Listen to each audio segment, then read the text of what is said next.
They say beauty is in the eyes of the beholder. It may well be argued the other way around, that essentially beauty has a special and easy way of hitting the eye and revealing itself.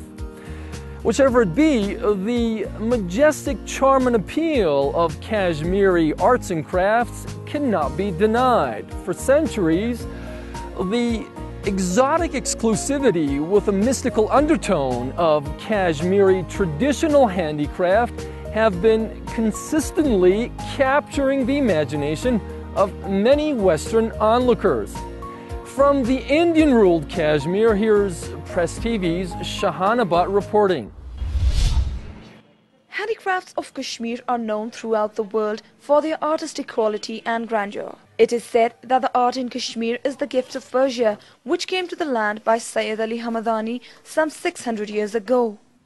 The famous handicrafts in Kashmir include carpets, chain stitch, handmade shawls, paper mache, wood carving, embroidery on different types of clothes, willow works, designed copper utensils and more. For many years, Kashmir's handicrafts have been the major force in the national and international markets. With each passing year, the industry of handicrafts must have grown to its highest level, as most of the population was directly or indirectly dependent on these crafts. But what is seen is something opposite to growth. There have been multiple factors that have contributed to the collapse of handicraft industry. The traders believe the main reason behind this is the turmoil of the past years, during which many of their orders were cancelled by the buyers in the international market. Before turmoil, it was we had customers from all parts of the world. Now we have limited customers that from the other part of the country. Very few foreigners come. However, the government claims that the handicraft industry is among the few industries that could survive the turmoil. There has been some decline, but it has not been so pronounced. Despite this turbulence, other things, this is the sole craft which has survived. Handicrafts activity has survived during this period also. People related to this industry say no concrete steps have been taken by the state government, especially after 1989, to increase the productivity of this sector. Parvez, a 40-year-old paper mache artisan, has inherited this art from his ancestors. But he does not want his children to continue it, as he says it won't help their survival. I earn $2 to $3 a day. Being in this artwork, I am not able to support my family well. And I know in the future there will be much tough time, more inflation. So the better option for my children is to study and choose other fields. Not only artisans but also those who have been selling and exporting these products to other parts of India and the rest of the world have been suffering, as with each passing day the skilled craft is perishing. Yet another reason for the collapse of this business is the recent economic meltdown, which has led to a sharp decline in Kashmir's crafts exports and lack of interest on part of the people to pursue this art. In the last 2-3 years, there is because of the meltdown in the world economy, a lot of orders have got cancelled. So there is, and Kashmiri big exporters have been hit by that. Last year there has been a decline because of meltdown at global level. Decline is up to 23%. Subhan, a willow artisan, earns $2 a day and has family of 6. He says most of the people in his family have changed the line of the work, as it has brought them nothing. He also intended to do it, but he says he's too old for it.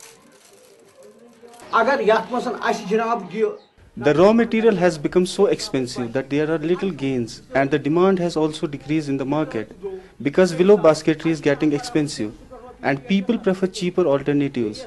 Government has no proper plans for us.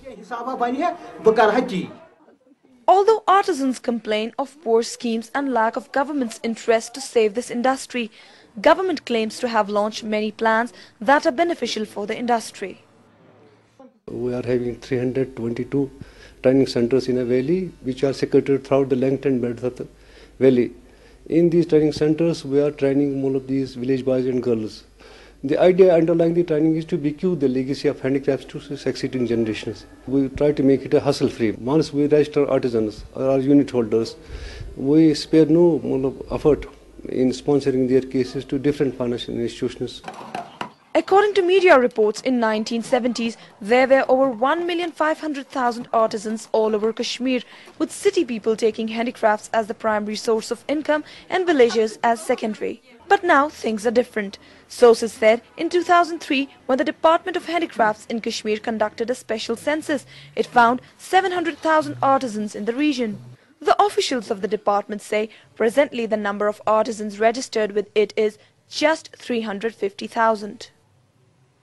With multiple reasons behind the dying of handicraft industry, the artisans believe if the government does not take up good measures, Kashmir will lose its skilled manpower. Shahana Bhatt, Press TV, Indian administered Kashmir. Well, that's it for this week's edition of the Reporter's File here on Press TV.